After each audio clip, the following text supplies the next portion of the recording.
Morning Mindfulness. It is such a pleasure to be able to assist our listeners in the process of starting their week off empowered. And someone sent me a text asking me, why do we speak out loud the affirmations that I shared with you during the mindfulness stress relief session, the meditation session? And that reason is because words have wings. And the words that we use manifest on a physical level, whether we are aware of it or not. So it is imperative that we be conscious of the words that we use. It's really simple. So if you are telling yourself anything, let those words be powerful words. And two of the most powerful words on the planet come from ancient scripture. And those two words are I am. So whatever you say behind those words, that is what you will experience.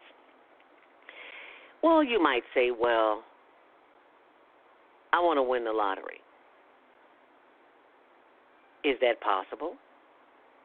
Well, I saw online, and not only online, I saw it was at the Oprah show or some television show. This was probably about 10 years ago, where it was a young sister who said that she practiced what I just said for 10 years, that I am the winner of the lottery.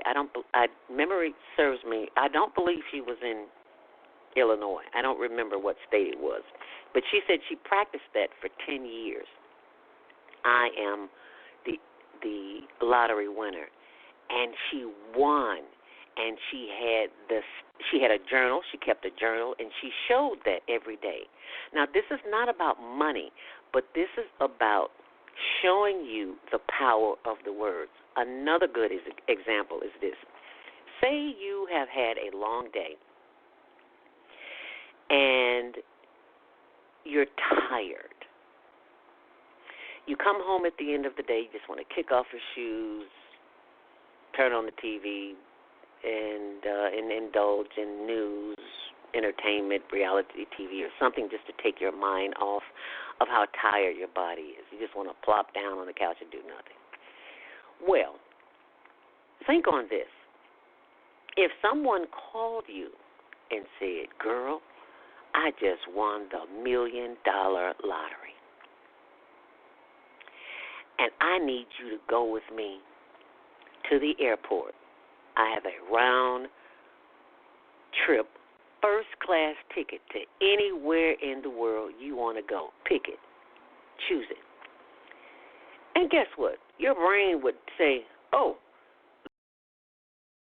let's go. I'm not tired. I'm ready to go. Tired would not even come out of your mouth, because the thought, the energy that transformed your body, forgot that you were tired, forgot that the body was tired. The body is no longer tired. The body does what you tell it to do. Try that on for food for thought. So as you go throughout the day, do keep in mind that the two most powerful words, I am, should be followed by that which you want in your life. Not what you don't want, but what you do want.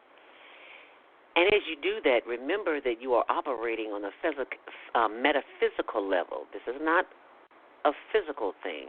This is a spiritual thing.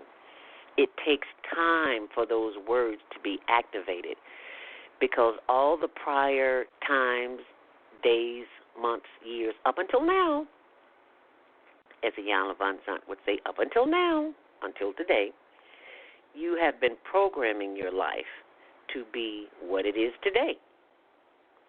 So think on that. And this day is the only day that you have, because tomorrow is not promised. Over the weekend, I'm sure that you have listened, as I have, and everyone else on the planet has listened to that of Aretha Franklin. The Queen of Soul has made her transition. She is now on another plane, on another level of being, in which we may or may not know anything of, because we operate on a physical level. She may be wherever she is, teaching, playing piano, singing, sharing the wisdom and the light and the love and the energy that only the Queen of Soul can give. And she's doing it on another level. What? What do you mean? What are you talking about? She's dead. She died. Well, her soul left her body. She's not dead. Her soul left her body. And there's a possibility that there's a life on another level, not in the physical realm, where she continues to do what she does best, and that is give the gift of song through her voice. How is that possible? Well, I haven't spoken to anyone who has left the planet. I know our executive director, Naima Latif, has had that experience, and other people have had that experience. And I have had similar experiences, not on a physical level, but on a spiritual level, because sometimes during the course of the day when I am indecisive about something that I need to do, have you ever been in a room where something will fall or something will grab your attention and you are about to do something one way and something else happened? Now, the apartment that I live in, sometimes I'm in one room and another room, and I'll hear something fall, and I'll go in the kitchen or the living room, and I'll ask Spirit, what is it that I need to know? Because lots of times I walk in a room and I just forget what I came in there for. And I know I'm not alone on that, and that's okay too. Our ancestors are with us each and every day. I feel the spirit of my mom and my brothers and my sisters who have gone on before me, and my aunts and my uncles, because I sometimes make decisions to do things that may not be in my best interest, and a little still small voice will say, no, don't do that, do this. No, you don't want to go that way, go this way. Yesterday, I usually wear glasses, and when I got home in the evening, I was wearing contact lenses all day, and when I got home last night, I was trying to take my contact lenses off, and they wouldn't come out my eyes. I could not figure that out to save my life. I was like, I've been wearing contact lenses for 40 years, well, off and on, and I've never had a problem with taking my lenses off. So I said to myself, okay, this is a teaching moment here. Or I should say this is a listening moment, because you know something's going on in the spiritual realm that you need to pay attention to. And I said, okay. So I was in the kitchen. And I said, okay, let me go into the bathroom where there's more light and I can be alone, and I can hear what is trying to be relayed to me, because there was noise in the living room. So I went in the bathroom, closed the door, turned the light on, and I did the breathing exercise. And I said, whatever it is that I need to know, let it be revealed to me right now. And I said to the spirit that is within me, okay, I get it. whatever it is, I will be very attentive the rest of the evening. So instead of coming home and watching a movie, which I usually do on Sunday evenings, there's a program called Underground that is produced by, is it Tyler Perry? It's on the OWN channel. I can't remember. And I am so enjoying it because I am so learning so much from it. And I said to myself, okay, I got it. I will not be watching this show this evening. I will be doing a little homework for my show for tomorrow morning. I'm not going to watch the show. So I said out loud, I said, okay, I got it. I got it. You don't have to keep my contacts in my eyes anymore. I got it. And the moment I said that, I tried to take the lenses out, and guess what? They came right out. So that message to me was, pay attention. What are you looking at? Everything that has to do with the eyes. What are you looking at? What are you paying attention to? And it always sends me back to one of my favorite books, Louise Hay's. And that book is called You Can Heal Your Life. Because something is always going on a subliminal level, whether we believe it or not. So I went to look for the eyes to see what's going on in the physical realm, but on a higher level, on the spiritual realm. So I looked up dry eyes because that's what I had, dry eyes. And it said the probable cause. See, it gives you the problem, it gives you the probable cause, and then it gives you a new thought pattern. So the problem was dry eye. The probable cause was angry eyes. Wow. Refusing to see with love. Would rather die than forgive. Being spiteful. So I had to look at that because I believe that. I've had these experiences before, and I immediately run to the book, and I look at the probable cause. And that was the cause because I was angry earlier that day. Even though it was a very special day for me, I was angry. And I was angry because I misplaced my cell phone, and I was driving, and I heard a thump, and it fell on the floor. But when I got out the car, I went back to the gas station where I just went in and got some water and came back, and I couldn't find the car. And I was like, I couldn't find my cell phone. I'm so upset. And I'm like, girl, this is my spirit talking to me. You know the phone is in the car. You didn't open the door, so you know it's in the car. And after I'm having a heated conversation with my husband,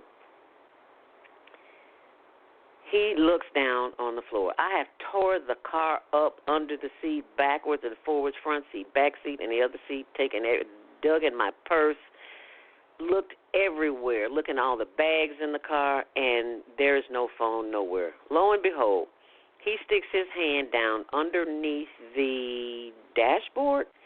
There is a little shelf there, and there's the phone. And he says to me, here's your phone.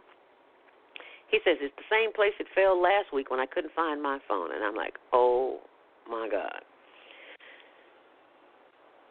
So he found the phone, but I needed to release the anger that has been within me.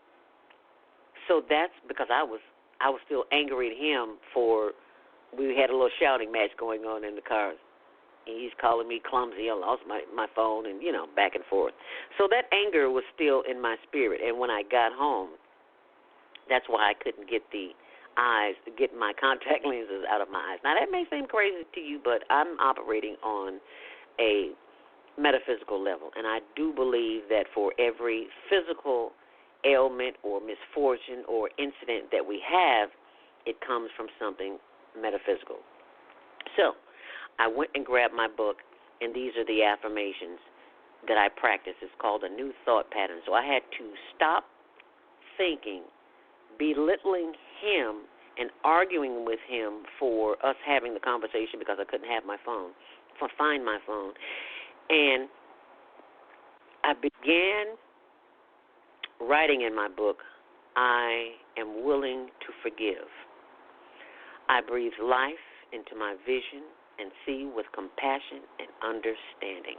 Wow, I wasn't compassionate with him. I didn't want to hear what he had to say because I knew that I had dropped my phone in the car. I heard it.